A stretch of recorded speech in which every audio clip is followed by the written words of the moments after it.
आप सभी को नमस्कार। मैं आशा करता हूँ आप और आपका परिवार प्रसन्न एवं स्वस्थ हैं। कक्षा 7 के अध्याय 8 राशियों की तुलना के दूसरे भाग में आप सबका स्वागत है। प्यारे बच्चों, इससे पहले भाग में हमने ऊंचाई, लंबाई, वस्तुओं की संख्या आदि की सीधी तुलना से शुरुआत की। उसके पश्चात अनुपात, समानुपात, तुल्य अनुपात आदि के बारे में विस्तार से जाना। इसके पश्चात हमने राशियों की तुलना की एक महत्वपूर्ण विधि प्रतिशतता यानी परसेंटेज के बारे में बातें की। आइए आज परसेंटेज के बारे में कुछ और बातें करते हैं, कुछ और सीखने की कोशिश करते हैं। प्रतिशत राशियों की तुलना करने की एक और विधि। प्रतिशत यानी परसेंट शब्द लैटिन भाषा के एक शब्द परसेंटम से लिया गया है, जिसका अर्थ है प्रति 100। प्रतिशत जिस चिन्ह से प्रदर्शित किया जाता है वो आपके सामने है।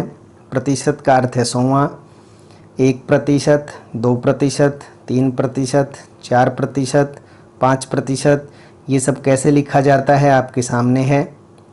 प्रतिशत वाली राशियों को हम भिन्न के रूप में भी लिख सकते हैं, जैसे 1% को 1/100, 2% 2/100, 3% 3/100, 4% 4/100, 5% बराबर 5/100।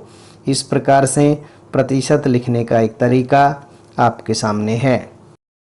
आइए अब प्रतिशत को साधारण भिन्न या दशमलव भिन्न में बदलने के बारे में बात करते हैं। प्रतिशत में आपके सामने लिखा है 1%, 10%, 25%, 50%, 90%, 125%, 150% और 250%। तो इनको साधारण भिन्न में कैसे लिखते हैं? 1% को 1/100, 10% को 10/100 और 10/100 में से एक जीरो हटाएं तो उसे फिर हम सरलतम रूप में लिखें तो 1/10। ऐसे ही 25% को 25/100, 50% को 50/100 और इसको जब सरलतम रूप में लिखें तो एक जीरो हटा करके हम 5/10 भी लिख सकते हैं। इसी प्रकार 90% को 90/100, एक जीरो हटाएंगे तो 9/10। फिर 125% को 125/100, 150% को 150/100, एक जीरो हटाएं तो 15/10, 250% को 250/100 और एक शून्य लास्ट का हटाएं इनका तो 25/10।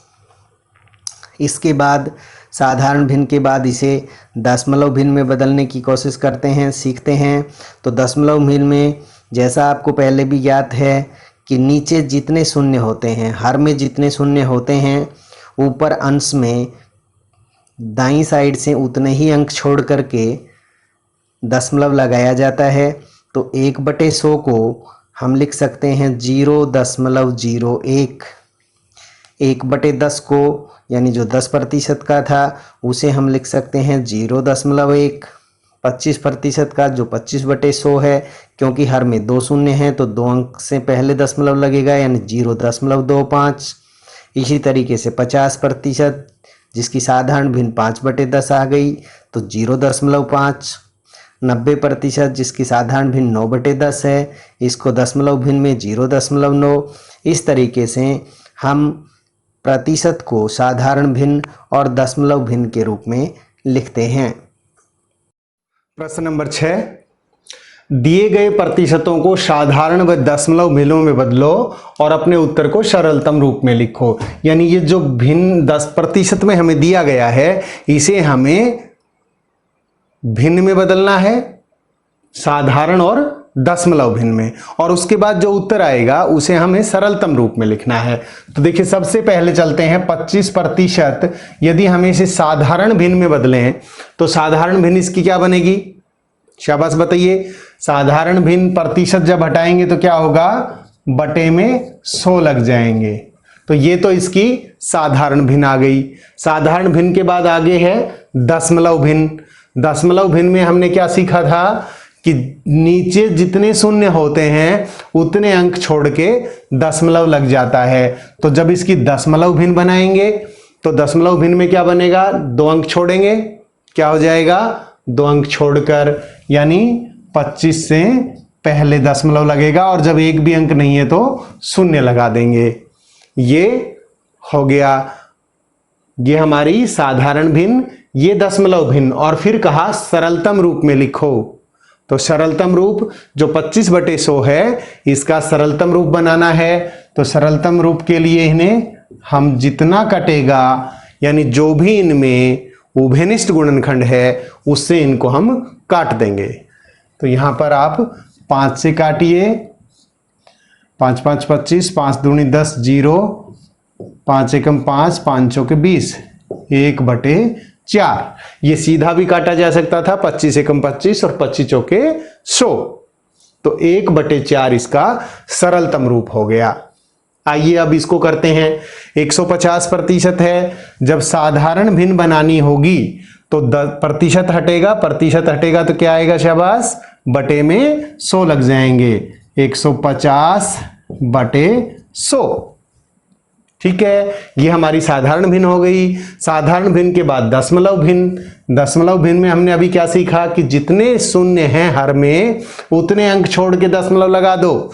तो नीचे 2 शून्य हैं तो 0 और 5, यानी 1 और 5 के बीच में दशमलव लग जाएगा, 1.5 लिख दें, चाहे 1.5 शून्य लिख दें, क्योंकि दशमलव के बाद जो अंत के शून्य होते हैं वो लगाने की आवश्यकता नहीं होती। अब साधारण यानी सरलतम रूप में लिखना है तो इसको सरलतम रूप में लिखेंगे। सरलतम रूप में लिखने के लिए फिर वही काम करना है, 150/100, 0 से 0, 5 तिये 15, 5 दूनी 10, इसका सरलतम रूप आ गया 3/2। आगे करते हैं 20%। 20% की साधारण भिन्न क्या बन जाएगी, शाबाश, दशमलव हटाएंगे तो 20/100। अब इसकी दशमलव भिन्न, दशमलव भिन्न में अभी सीख रहे थे आप कि 2 अंक हैं, 2 शून्य हैं, तो 2 अंक छोड़कर, यानी ये दोनों छूटेंगे, 2 से पहले दशमलव लगेगा। तो और ये अभी कहा था कि जब दशमलव से पहले कोई अंक नहीं बचता है तो शून्य लगा लेते हैं। तो दशमलव भिन्न हो गए 0.20। और अब इसका सरलतम रूप, सरलतम रूप के लिए फिर वही काम करना है, 20/100, 0 से 0, 2 एकम 2, 2 पंजे 10, 1/5, यानी जब तक इनमें साझा गुणनखंड होता है इनको काट देते हैं। कोई भी साझा फैक्टर नहीं होना चाहिए। 5%, 5% के लिए फिर वही 5/100। और अब दशमलव भिन्न, दशमलव भिन्न में 2 अंक, 2 शून्य हैं, 2 शून्य हैं तो 2 अंक छोड़ेंगे, अंक हमारे पास केवल 1 है, 5, तो क्या करें, 1 शून्य और लगा लेंगे, क्योंकि जो दशमलव लगेगा वो 2 अंक के बाद लगेगा, जबकि यहां पर केवल 1 अंक था तो 1 शून्य लग गया, और दशमलव से पहले कोई अंक नहीं है तो शून्य लगा देंगे। इसका दशमलव भिन्न होगी 0.05। और फिर इसका सरलतम रूप, सरलतम रूप के लिए क्या करना है, 5/100। सरलतम रूप के लिए काट देंगे, 5 एकम 5, 5 दूनी 10 और शून्य का शून्य, यानी 1/20। ये इसका सरलतम रूप आ गया। तो इस तरीके से हमने जो प्रतिशत में दिया गया था उन्हें पहले साधारण भिन्न में बदला, फिर दशमलव भिन्न में बदला, और उसके बाद इनके सरलतम रूप बनाए।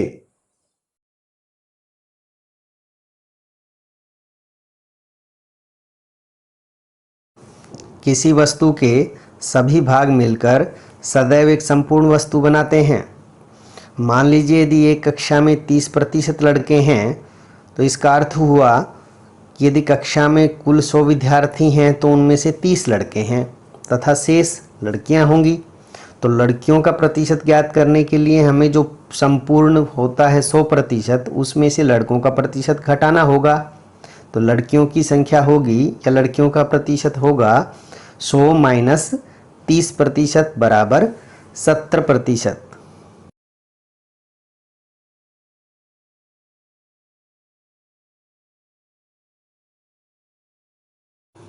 आइए ऐसा ही एक और सवाल करते हैं। किसी कक्षा के 65% विद्यार्थियों के पास साइकिल है तो कितने प्रतिशत विद्यार्थियों के पास साइकिल नहीं है। अब मान लीजिए कि कक्षा में 100 विद्यार्थी हैं, तो जैसा आप क्लियर समझ रहे हैं प्यारे विद्यार्थियों कि 100 में से 65 के पास साइकिल है, तो कितनों के पास साइकिल नहीं है। तो हम क्या करें, कुल में से यानी 100 में से 65 को घटा लेंगे, तो जिनके पास साइकिल नहीं है उनका प्रतिशत आ जाएगा। तो यहाँ पर हमें 100 माइनस 65 बराबर 35% ऐसे विद्यार्थी हैं जिनके पास साइकिल नहीं है। इसके नीचे और प्रतिशत लिखे हुए हैं, जैसे 35% जमा खाली स्थान है बराबर 100%, यानी 35 में कितना जोड़ें कि 100% हो जाए। तो शाबाश प्यारे विद्यार्थियों, सोचिए, शाबाश, वेरी गुड, सही सोचा आपने। 65% जोड़ें तो 100 हो जाएगा। इसके बाद 64% जमा 20% जमा खाली स्थान दिया गया है बराबर 100%। तो देखिए 64 और 20 का जोड़ हो गया 84। अब 84 में कितना और जोड़ें कि 100 हो जाए। तो यहाँ क्लियर है प्यारे विद्यार्थियों, शाबाश सोचिएगा आप। 64 + 20 84, और कितना और जोड़ दें, शाबाश, वेरी गुड। अब इसमें 16 और जोड़ दें तो ये 100% हो जाएगा।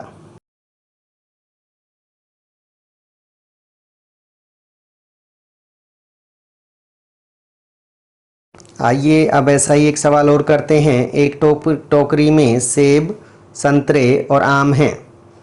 इसमें आमों का प्रतिशत कितना है ये हमें पता लगाना है।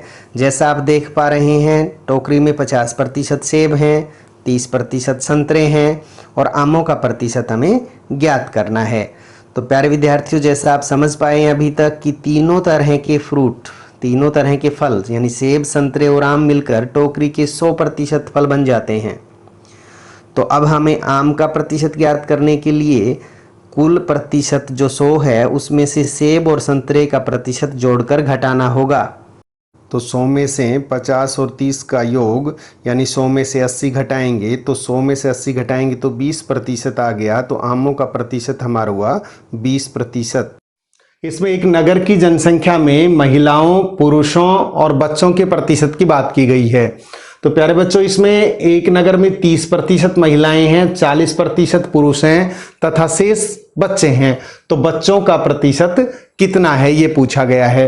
तो देखिए, नगर की जो कुल जनसंख्या है उसमें महिलाएं, पुरुष और बच्चे मिलकर के जनसंख्या का 100% बनाते हैं। उस 100% में से हम यदि महिलाओं का और पुरुषों का प्रतिशत घटा दें तो बच्चों का प्रतिशत रह जाएगा, क्योंकि कुल जनसंख्या का जो है वो 100% हो गया। कोई भी चीज जो कुल होती है अपने आप में जो पूर्ण होती है वो 100% होती है। तो जनसंख्या 100% है महिलाओं, पुरुषों और बच्चों को मिला करके। और उस 100% में से यदि हम महिलाओं और पुरुषों का जो प्रतिशत दिया गया ये जोड़कर घटा देंगे तो बच्चों का प्रतिशत निकल आएगा। तो यहां आ जाएगा बच्चों का प्रतिशत बराबर 100% में से घटा देंगे क्या, महिलाओं और पुरुषों का। महिलाओं का 30 और पुरुषों का 40%। 100% में से ये घटा देंगे और जब ये घटाएंगे तो 100 माइनस 30 और 40 का जोड़ हो गया 70। तो बच्चों का प्रतिशत कितना आ गया, 30% आ गया। बच्चों का प्रतिशत 30%। सवाल नंबर 10, एक स्थानीय क्रिकेट टीम ने एक सत्र में 20 मैच खेले।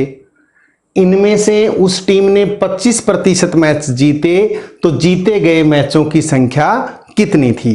अब देखिए, कुल मैच उसने 20 खेले हैं, 20 में से 25% मैच उसने जीते हैं, तो जीते गए मैचों की संख्या कुल मैचों का 25% है। तो इसको अगर हल करें तो इस तरीके से कर सकते हैं, कुल मैच खेले बराबर 20 मैच जीते बराबर 25%। जीते गए मैचों की संख्या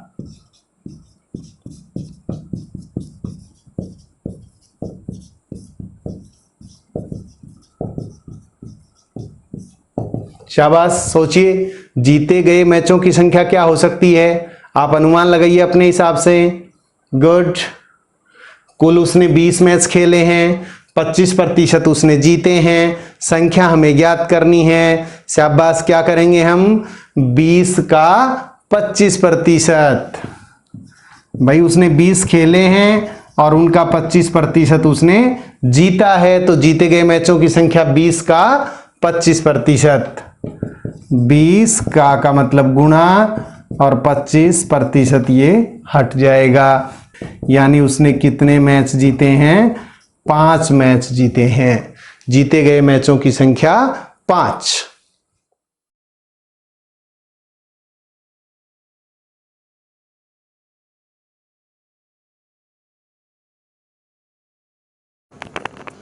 अभी हमारे सामने कुछ आकृतियां हैं जिनके कुछ भाग छायांकित किए गए हैं। पहली आकृति जो वृत्ताकार है, इसका ध्यान से देखने पर पता लग रहा है कि 1/4 भाग छायांकित है। इसी प्रकार दूसरी जो वृत्ताकार आकृति है, इसमें हम ध्यान से देखें तो कुल 5 भाग किए गए हैं और उनमें से 3 छायांकित हैं। इसका मतलब 3/5 भाग छायांकित है।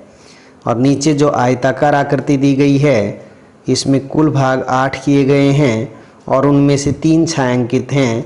तो छायांकित जो भाग हुआ वो 3/8 हुआ। अब प्यारे विद्यार्थियों, प्रतिशतता एक दिए गए क्षेत्रफल के किसी भाग का अनुमान लगाने में हमारी सहायता करती है। तो आइए, जो भिन्न के रूप में हमने लिखे हैं, इनको प्रतिशत में कैसे ज्ञात करेंगे। तो जैसे पहली जो आकृति है, इसमें 1/4 भाग छायांकित है, तो 1/4 को प्रतिशत में बदलने के लिए हमें 100% से गुणा करना होगा। तो 1/4 गुणा 100% और 4 को 100 से काटेंगे तो 25 आ गया। तो इस तरीके से पहली आकृति का 25% भाग छायांकित है। इसी प्रकार हम अन्य आकृतियों का भी छायांकित भाग ज्ञात कर सकते हैं प्रतिशत में।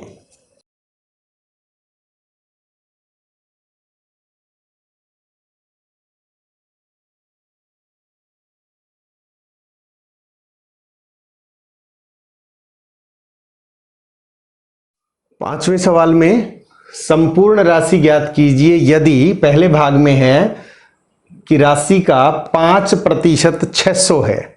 यदि किसी संपूर्ण राशि का 5% 600 है तो संपूर्ण राशि ज्ञात करनी है। तो मान लीजिए, माना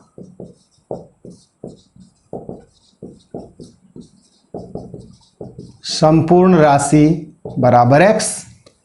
तो अब यहां क्या हो गया? x का 5% 600 हो गया।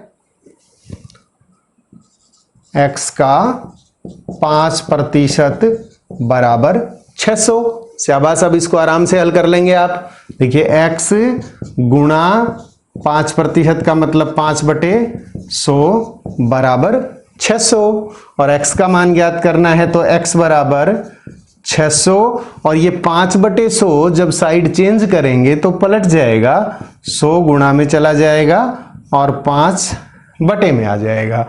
और यहां से हम इसको काटेंगे अब 20। अब इसको हल कर दीजिए। 6 को 2 से किया तो 12 और 2 0 ये और 1 ये। ठीक है, जब 600 को 20 से गुणा किया तो 12,000 आ गया। तो यहां पर संपूर्ण जो राशि हमने क्या मानी थी? x मानी थी और x बराबर हमारा कितना आ गया? 12,000 आ गया। तो एक संपूर्ण राशि जिसका 5% 600 है, वो राशि कितनी है? 12,000 होगी। इसी के बी भाग में लेते हैं कि संपूर्ण राशि का 12% 1080 है। तो संपूर्ण राशि ज्ञात कीजिए। फिर वही माना संपूर्ण राशि x, तो संपूर्ण राशि का 12% यानी x का 12% बराबर 1080। तो x गुणा 12/100 बराबर 1080 और x बराबर, शाबाश, सोचिए क्या होगा x बराबर? वेरी गुड, सही सोच रहे हैं। 1080 गुणा ये 12/100 जब उधर जाएगा तो पलट जाएगा 100/12 और 12 से अब इसको काट देंगे। तो देखिए, 12 के पहाड़े में 12 निमा गुड 108 और 0 ही आ जाएगा। तो इस तरीके से x बराबर आ गया 90 को जब 100 से गुणा करेंगे तो 9000। तो यहां पर संपूर्ण राशि क्या आ गई हमारी 9000। 9000 का 12% होगा 1080। यदि हमें किसी राशि के भागों में अनुपात दिया हो तब हम उन्हें प्रतिशत में भी बदल सकते हैं। आइए इसी से संबंधित प्रश्नावली 8.3 के सवाल नंबर 2 के कुछ भागों को करते हैं।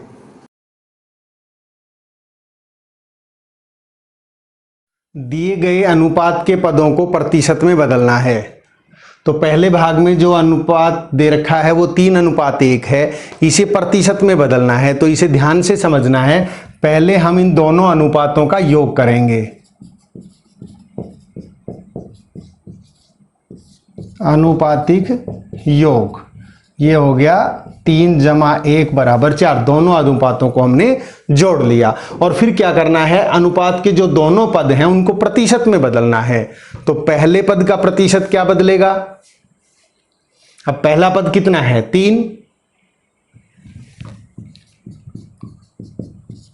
पहला पद यदि हमें इसे प्रतिशत में बदलना है तो पहला पद हमारा क्या है 3, तो 3 और दोनों का जोड़ 4, 3/4 ये इसका भिन्न का रूप हो गया। और जब प्रतिशत में बदलना है तो 100% से इसे गुणा कर देंगे।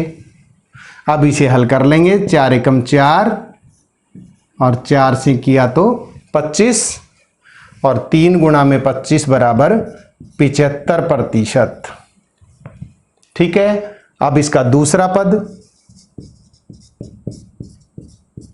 दूसरे पद को जब करना है तो क्या होगा, दूसरा पद है 1, तो 1/4 और गुणा में 100%।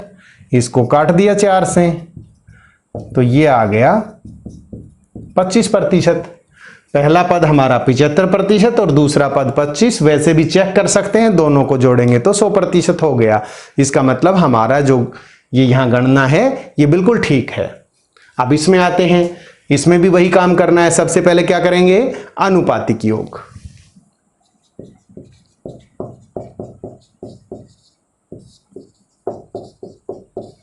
अनुपातिक योग हो गया 1 + 4 = 5। अब पहले पद का प्रतिशत निकालना है। पहले पद का प्रतिशत, तो पहला पद कितना है हमारा 1 और बटे में इनका अनुपातिक योग 5।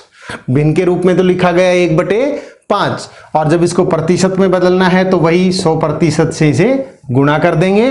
और अब इसे काट लीजिए। तो पहले पद का जो प्रतिशत आ गया वो 20% आ गया।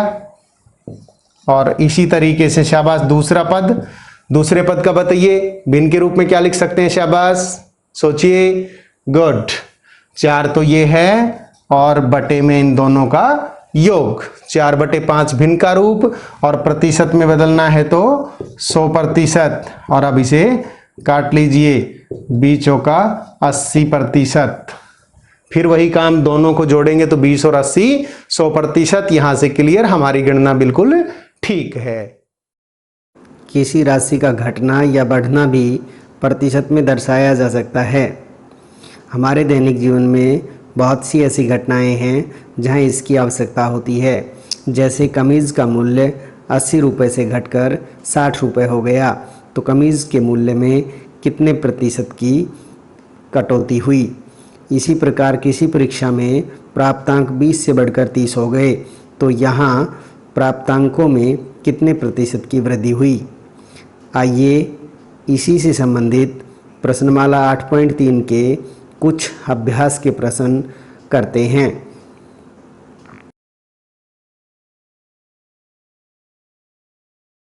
आठ 8.3 के सवाल नंबर 3 में हमसे पूछा गया, एक नगर की जनसंख्या 25,000 से घटकर 24,500 रह गई, यानी 25,000 में से घटी और 24,500 रह गई, तो घटने का प्रतिशत ज्ञात कीजिए।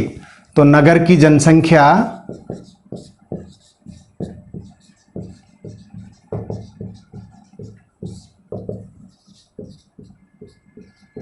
25,000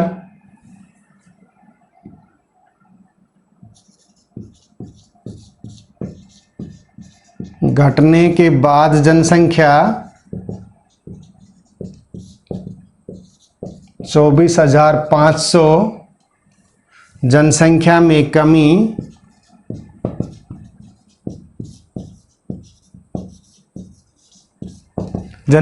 कमी कितनी आई शाबाश सोचिए। पहले कितनी थी 25,000 और उसमें से घटकर रह गई है 24,500, तो ये घटा देंगे।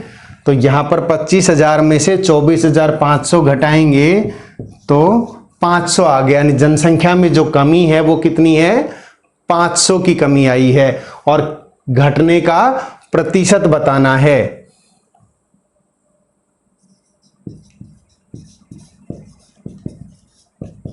तो जनसंख्या में कमी या घटने का प्रतिशत कितनी घटी है 500। कुल जनसंख्या कितनी थी जिसमें से ये घटी है 25,000 और प्रतिशत पूछा है, वही कहा था कि 100 से गुणा करना है अपने को, तो ये प्रतिशत में बदल जाएगा। अब यहां से देखिए 2 जीरो तो ये कट जाएंगी, 1 जीरो ये कट जाएगी और ये आ गया 2। तो जनसंख्या का जो प्रतिशत है घटने का वो कितना है 2% है। यहां पर ध्यान से देखना है, कुल जनसंख्या 25,000, घटने के पश्चात 24,500, तो जनसंख्या में जो कमी आई वो 500, तो 500 बटे कुल जनसंख्या जिसमें से वो घटी है बटे 25,000, गुणा में प्रतिशत में बदलना था तो गुणा में 100 और इस तरीके से 2%। सवाल नंबर 4, अरुण ने एक कार 35,000 रुपए में खरीदी, अगले वर्ष इसका मूल्य बढ़कर 37,000 हो गया।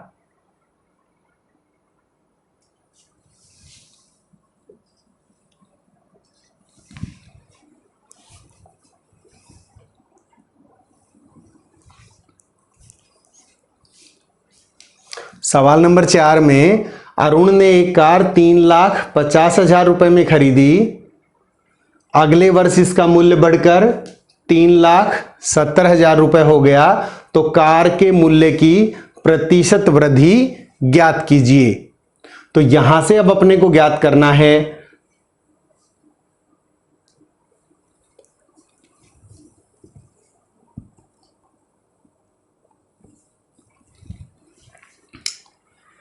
कार का मूल्य,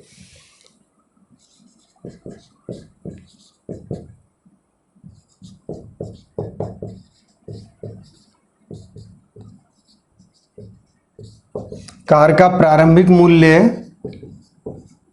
3,50,000 रुपए, एक वर्ष के बाद बढ़कर कितना हो गया 3,70,000, वृद्धि के पश्चात मूल्य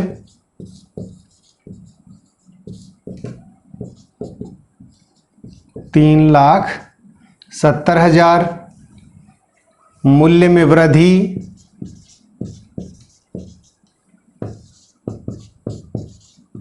कार के मूल्य में वृद्धि।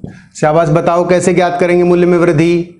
भाई जो बढ़ा हुआ मूल्य है उसमें से प्रारंभिक मूल्य घटा देंगे, यानी 3,70,000 में से 3,50,000 रुपए घटा देंगे और ये यहां पर जब घटाएंगे तो 20,000 रुपए आ गया। कार के मूल्य में जो वृद्धि है वो 20,000 रुपए की हुई, जबकि हमसे कार के मूल्य की प्रतिशत वृद्धि पूछी है। तो प्रतिशत वृद्धि मूल्य में प्रतिशत वृद्धि, तो प्रतिशत वृद्धि के लिए सबसे पहले तो वृद्धि कितनी है 20,000 बटे में कौन से मूल्य पे वृद्धि हुई, यानी आरंभिक मूल्य कितना है, जिस मूल्य पे वृद्धि हुई है वो हमारा है 3,50,000।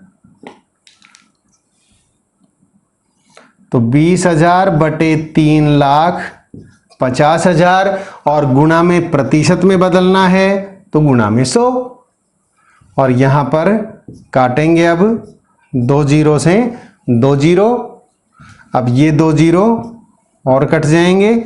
अब इसे 5 7 35, 5 से काटेंगे तो 40, 40/7%, या इसे मिश्रित भिन्न में बदल देंगे तो 7 पंजे 35, 5 सही 5/7%।